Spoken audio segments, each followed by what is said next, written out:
Good morning and hello. Welcome to today's session of Small Business Big Leadership. I'm Odette, your host, and as always, I'm joined by renowned leadership coach Christo De Beer.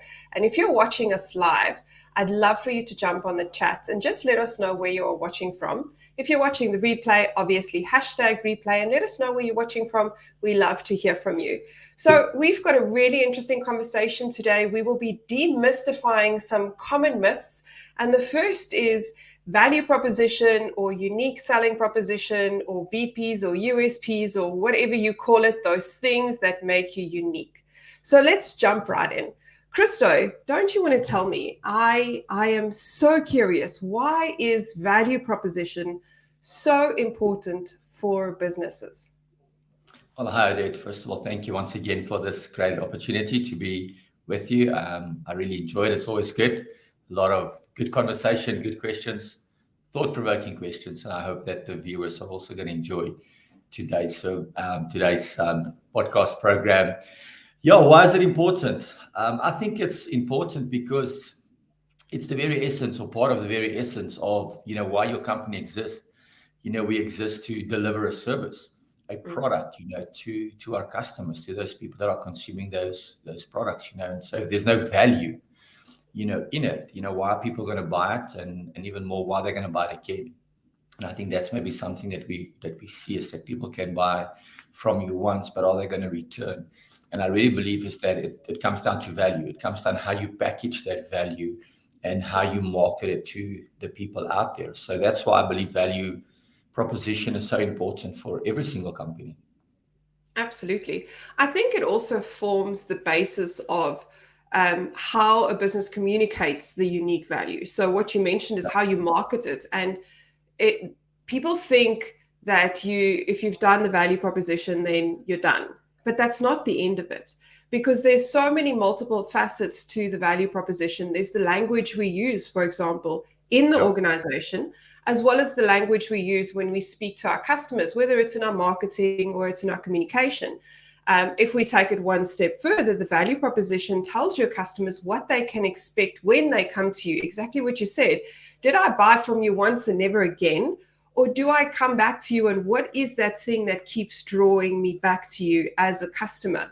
So when we create value propositions, Christo, what is your view on the creation of the value proposition? Who should do it? Whose job is it to do a value proposition? Yeah, so maybe it works out different for different companies. So let's say you're a one-man company, it's just yourself, and obviously it's going to probably be you and one or two friends that that's going to give you some advice. If your company is a little bit bigger, you'll have more people involved. I think you really have to look and see where you at that point. I want to look at it more like a funnel, having a funnel right at the top, very big, and coming down narrow. If you can have I want to say as many and as few people as possible involved, but the more people that you have involved in the beginning, to give you some of their experiences, some of their ideas, some of what they have seen, and you filter it through down to, where it is that sweet spot of what you really want to provide to people. I want to look at it from a funnel perspective, I think that is probably the best. The problem that you have if you have too many people is that you can swift away or move away from your core essence. If you have too little people giving you input, it's your own experience, and it might not be relevant anymore in the market. I even think, Odette, that your value proposition, it's almost like a living organism. You need to adapt it consistently, moving forward. People are changing, times are changing. When I finished school, I was like all about, getting burgers. If you can just get a burger, it's a good meal. A couple of years later, it shifted a little bit, and it was like, okay, what you could afford. It's like times went up, so whatever I could get, free meal at mom's house. And now, my lifestyle is, I want to eat very clean. So we try and eat, a lot of game meat and, eat good salads. So if a takeout company, wants to retain me as a customer for 20 years, there's certain things that needs to change. I'm not saying that you should completely change who you are and what you're providing. But like I said, that living organism that adapts continuously, And that's why I like the funnel effect, because if you constantly have people speaking to you and advising you and giving them their experience, you'll be able to fine tune that value proposition. So I definitely don't think it's a once off and we stick to it for forever. It's something that you need to adapt as you go along and move along. I love that. So there's a couple of things that you said that I want to grab onto. I think the first is that there is a very real need for organizations, small businesses, large businesses, medium-sized businesses, anyone who's selling anything, to create and understand the customer journey. Customer journeys are not just pretty little pictures that you put on the wall or post-it notes for you. For those of you who have been in my workshops, that's not what it's about. It's about walking in your customer's shoes. Yeah. Like, put their shoes on if you can and go walk the road that they walk, drive the road that they drive, do the things that you ask of your customers to do so that you understand the experience that they go through, so that you can identify the touch points. And to your point, those maps are also living organisms, just like your value proposition. Just like you would redo your strategy every single year, you'll go back. You'll say, let's look at what worked, what didn't work, what are we planning for this year, where do we need to pivot, what are the things we need to change, what have we learned? The same thinking needs to apply to your value proposition, to your customer experience, to your customer journey maps, to your whole entire organization. Nothing in your business can be a set and forget situation. I don't know of any business that's been created once and they left it and it was, no, it's all good. I think in the second big point for me was that we have to understand what that journey is, and we have to go and work at it and listen to our customers. It's funny that you mentioned that, because I actually wrote an article a couple of weeks ago where I talk about standing out online or standing out to your customers. And one of the ways in which we stand out is by integrating feedback. Now, there is a misconception that when someone tells you something, you must use it. This is not true. When a customer gives you feedback, or exactly like you said, when people give you their perspectives, it's their perspectives. Yep. As a business, you still need to filter it through the lens of, what experience do I want to deliver? What business goals do I want to achieve? And what culture do I drive with my team? And when you apply all three those lenses, then you make an informed decision about whether or not this feedback that you got is valid in your goal setting, and if there's something that you need to do about it. Also, very important, if your customers do give you feedback, then it's important to acknowledge the feedback. It doesn't mean that because I've said to you, Christo, I don't like your cream beige top, you must always wear blue ones, please. Yeah. Doesn't mean that you're always going to wear a blue top. You're going to say, gee, Odette, thank you. That's really nice. But I actually like variety. So, I'm just going to continue changing it up. And that's exactly what we do with our customers. Thank you for your feedback. We appreciate that. However, these are the things that we commit to work on, and we will do these things in this way. It's all about communicating and staying open and clear with what they can expect. That's right. Like, people want to be heard. I think, at the end of the day, to your point, it's not to change, according to the tone of the last customer that came through your door. And people want to be heard. And if they at least see that you acknowledge, that they've given you the feedback, they shouldn't consider. I also understand, as a business owner, as a customer to certain people, you can't change your process that everything fits me as the consumer, but at the end of the day, it's simply, can you just hear it? If there's more than one, or if there's a continual, feedback loop that are coming through, then maybe, you should consider that. So to the company owners out there, definitely, if people give you feedback, acknowledge that. I think it's really important, I think it's part of good customer service. It's like good manners, just to respond if somebody gives you feedback.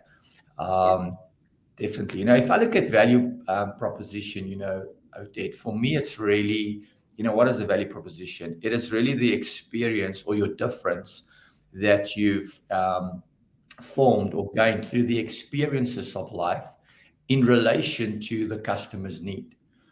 We are four brothers. I've got three brothers before, and we grew up in the same house. We ate the same food.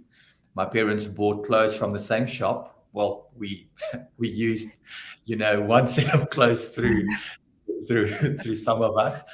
Yet today we are living four different lives. We have involved in 4 or 5 different industries. We married to total different, women from different sectors of society. Yet we grew up in the same household. Mm, And for me, it's that's why value proposition is so important for me, because it comes down to your experience that you have gained. mm, And so it's the experience that you have gained, but then it's in relation to the customer's need. You see, mm. I can have the best product from a technical point of view, from a longevity point of view, but if my customers don't see the need for that product, then they're not going to buy it. That's And so right. it's not just about that product and your experience. There needs to come that shift where it's in relation to the Mm, people that you serve. I think that's absolutely important, and that's why I think having a big funnel at the top is great, because you get all these experiences. Like you said, that feedback loop is absolutely important, because you once again get experiences from people mm, walking your customer's shoes. I think that's critical, because mm, that is a consistent journey mm, of where our value proposition is at, and are we still hitting those marks. A mm. lot of people, like you said, they have the company slogan and the vision on the wall, but do we live that out? And we spoke about Walt Disney a while back, that he used to walk the park. He used to go down on his knees, and you would sit and look at Disney World from the view of a toddler and Mm, a young child, not from him as an adult. mm. There's no 90-degree bends in any walkways in Disney World, because people don't walk like that. They walk with the flow, and so Yes, everything was designed with the customer in mind. yes. Um, but he was sitting with these machine operators. He was sitting with the architects. He was walking with the finance department people. He walked the park with the people. And Mm, so, we had an interesting experience yesterday, taking our baby um, to his checkup. And I don't really want to get into too much, because it's not about complaining. I think it's about feedback. And one thing I've learned is, it's important to voice that. And mm, so, what I've seen, and maybe just to encourage people out there, is the doctors are phenomenal. The people we work is phenomenal, but their front desk, I think that's where the real lack comes in. mm, And the doctor comes in late because they've got multiple appointments, so they don't see how they are being greeted. They mm. don't see, or even sense the atmosphere within the reception area, because they just literally run in, grab the files, and go next patient, next patient. And so, for you as a customer, or as an owner, I believe it's important that you somehow find a way to walk in your customer's shoes. One of the Absolutely. biggest shows and very successful show is Undercover Boss. I mean, they've done it in multiple countries. And I think why it's so important is because the owner firsthand sees at a real, authentic level what Mm, happens within his very organization. And fantastic. so you don't have to do this, but if you want to have top-notch value and customer experience, I believe you have to walk in your customer shoes. Are we still doing the vision that we've set out to do? Mm. I Absolutely agree not. with you. They don't have to do it. I strongly recommend that they do. They Yes. really grab a couple of high heels and walk that road that the new mom walks. Actually, new moms generally don't wear high heels. I know a couple that would, but in general, they've got flats on because the heels are just not going to work. On that point, though, there are multiple points that you have mentioned. There are the frustrations and pain points, which you've experienced yourself, the doctors are not aware of.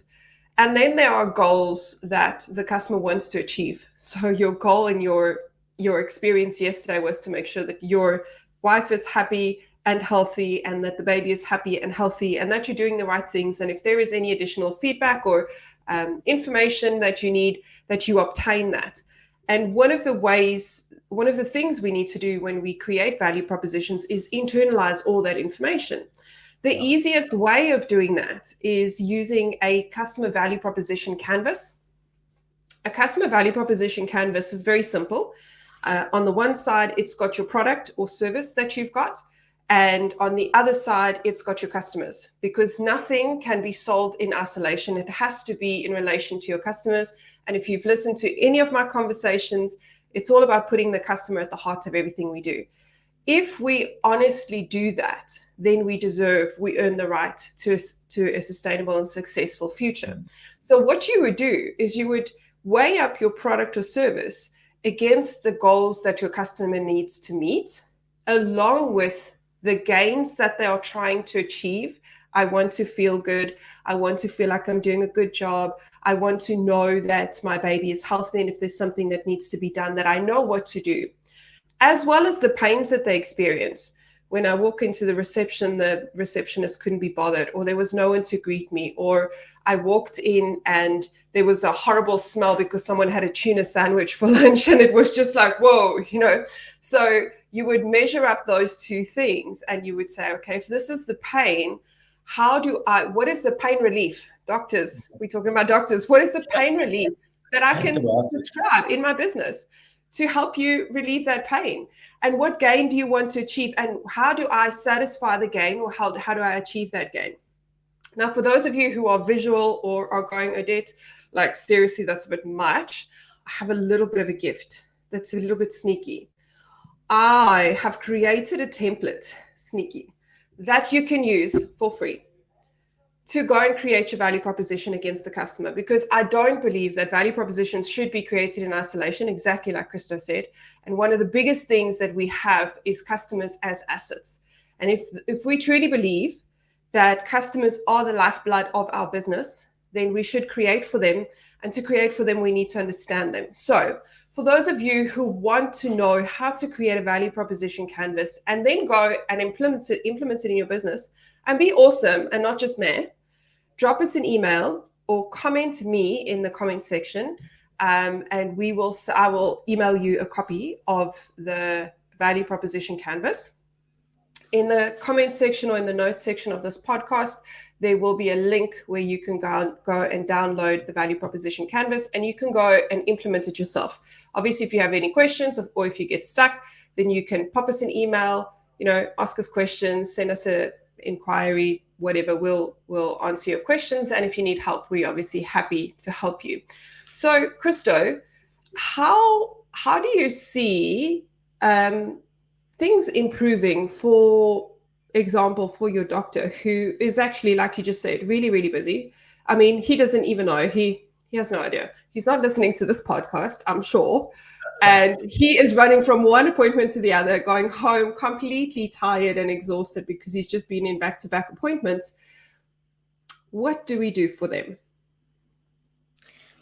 Yeah, I suppose, I'm asking myself the question is, does my feedback add value to his practice or to her practice? I'm just customer number 75 for the day. I mean, what is my feedback going to mean? I mean, they don't know what I do. They don't know that I'm a doctor in a different medical field, or they don't know I'm a lawyer, or they don't know I've got actual value. So I think first of all is to try and sort of sell that value to them. And I think it comes down to the way that I give the feedback. If I flipped my lid yesterday and went off on them, it probably wouldn't have been taken as serious. It would just been another disappointing customer that's dealing with stuff in his own life, and he just takes it out on us. So I do think that there should be a process for us. And so for me, what I'm going to do specifically is the next time we see them, I'm going to sit down with them. There's already a bit of a relationship that has been formed over the last couple of weeks and months. And I'm going to address these things, through asking questions. I think that's important, because if I can ask questions, I can get them to start thinking and experiencing it through my point of view. It maybe it's a little bit easier than just, filling in a complaints form. So how do we make them aware? Is I think that, I first have to show them that I'm a person of value. And I think then that value will mean so much more. And it's really through the way that you do that, Secondly, I think it's important that, like, we do voice, our experience, because once again, that doctor's not going to know. If I come back, they're just going to assume that, they're happy with the service. Yeah. and that they are offering the value that they promised you to offer. So I do think voicing it is important, just obviously finding the ways and the channels how to do that. Also with that is, I mean, we had a tough day. It was a long day. You got to consider, all those things as well. And then, maybe speak to different people. And it is something that I've heard from multiple, like this is our phase now, new parents, is that first of all, you don't really know what to expect. Mm, It's a new thing to you, and it's at a place where nobody explains to you what should happen and how it should be, so mm, everybody is unaware. And mm, maybe it's a good thing to put people at ease by just communicating to them, this is the process. You're going to see the doctor today. First of all, we're going to go to the waiting room there, we're going to do these tests, and then after those tests we're going to do the following, and then you're going to be there, and then only the doctor is going to come through to do your assessment. Because I mean, there's a lot of tests you're doing, a lot of injections that you need to get. And I mean, like, this is my new child, and now you just want to inject him with, like, what are you injecting him with? No, I mean, they're doing it every day, so they assume everybody knows. yes. So I think that clear communication, and setting out a pattern or a pathway is Mm, important. That's something that I will communicate once again to those individuals. Thinking about other businesses, so not just my own experience. I do think that community plays a vital role. And by the way, if you have not yet joined Business with Altitude community, I would really encourage you to join that community, because in community we speak about these things. In mm, community we hear people's different experiences, and we can harness that to create a more authentic customer experience, a more authentic value proposition. mm, So I do believe that if those owners can have some form of a community where their clients can speak, um, and just be, will absolutely help them to harness that. And then lastly, this is not really something that we can do as an outsider, but the individual needs to have a growth mindset. They need to be open to learn, willing to learn, willing to hear. I mean, and yeah, in some areas, I mean, if you're speaking to high level CEOs, I mean, they're well educated, they're well experienced. mm. Why are they going to listen to me? But if you have a growth mindset and you're willing to learn, then I believe it's a good place to improve your value proposition. Absolutely. So I think there are lots of points. If there are businesses out there listening to create a value proposition, I mean, honestly, you weren't going to get any better than this. So best you go make some notes, listen to the replay. But if you're a customer and you need to provide some feedback, remove the emotion from the feedback, because nobody needs another customer shouting and swearing at them. That is horrible, and you will just go to the X files. And make sure that the feedback is useful. Just saying that you were rude is not helpful. We need to we need to be clear about what exactly didn't work. Sometimes as customers we don't, and I know, like, you're a customer, you're paying for the service, they should know, shouldn't they? Maybe they should. But the reality is no business owner can read your mind. And if you're a customer and you're complaining about something, think about the words that needs to be used so that the business owner can act on it. What is it that they can fix for you? Asking for them to send you to the moon when that is not currently possible because Elon Musk is not selling tickets at the moment, maybe, asking for going to the moon is unreasonable. So there is an element of your customers, us as customers, having to think about how we position things and how we phrase things, exactly what you said, selecting the appropriate time. There is something to be said for the right thing at the right time. Giving the right feedback at the wrong time may not be useful. So Choose your there's, yes, choose your moment, 100%. So there's definitely for both customers and businesses, there's a requirement to consider how we say things, what we say, and what the intent is behind it. And if you're being malicious, if you've got nothing nice to say, then my mom's feedback would always be just keep quiet. So back to value propositions. A well-crafted value proposition serves as a really powerful tool for your business to differentiate yourself. You can attract customers because you are able to address their pains. So you become a pain reliever. You help them achieve gains, and you help them to achieve their goals, which all ends up driving business growth, which is why we are in business in the first place. One of the key points that Christo mentioned is that when you create a value proposition, you probably shouldn't do it in isolation. Include stakeholders, but filter the feedback so that it aligns with your customer, your goal, and your employee culture that you're driving. The next thing is obviously to make sure that your value proposition aligns with your target audience to create a memorable experience, because ultimately that's what we want. So do you have any parting comments or feedback or words of wisdom for our listeners today, Christo?